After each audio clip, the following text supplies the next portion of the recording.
देखती आंखों सुनते कानों गल्लां वसेब दियां। अस्सलाम वालेकुम। ਅਸੀਂ ਅੱਜ ਮੌਜੂਦ ਹਾਂ ਜਿਸ਼ਾਨ ਕਲੋਨੀ ਇਕਰਾ ਹੋਟਲ ਤੇ, ਜਿਹੜੇ ਓਨਰ ਚੌਧਰੀ ਸ਼ਵਾਜ਼ ਸਾਹਿਬ ਸਾਡੇ ਨਾਲ ਮੌਜੂਦ ਆ। ਜ਼ਿਲ੍ਹੇ ਪੂਰੇ ਟੋਭੇ 'ਚ ਤਹਿਸੀਲ ਕਮਾਲੀਏ ਦੇ ਵਿੱਚ ਇਹ ਵਾਹਦ ਹੋਟਲ ਆ ਕਿਹੜਾ 2 ਰੁਪਏ ਰੋਟੀ ਦੇ ਰਿਹਾ। ਹੁਣ ਅਸੀਂ ਚੌਧਰੀ ਸ਼ਵਾਜ਼ ਸਾਹਿਬ ਨਾਲ ਗੱਲ ਕਰਦੇ हैं इन्हों इस बारे की कहना जी। अस्सलाम वालेकुम जी। वालेकुम अस्सलाम जी भाईजान। ये इकरा होटल की जानब से ये गरीबों के लिए मैंने एक पैकेज लगाया था रोटी का 2 रुपए वाली का। तो मैंने गवर्नमेंट से बड़ी अपील की है, बार बार मीडिया पे मैं यही कहता रहूँ, किसी ने मेरी बात नहीं सुनी।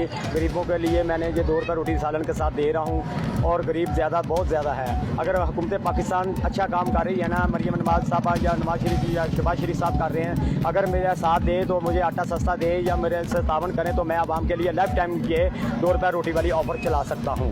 जी सर जी, इनका कहना है कि हुकूमत अगर थोड़ा या साढ़े नाल तावन करे तो इंशाल्लाह ये काम लाइफ टाइम चलेगा इंशाल्लाह जी।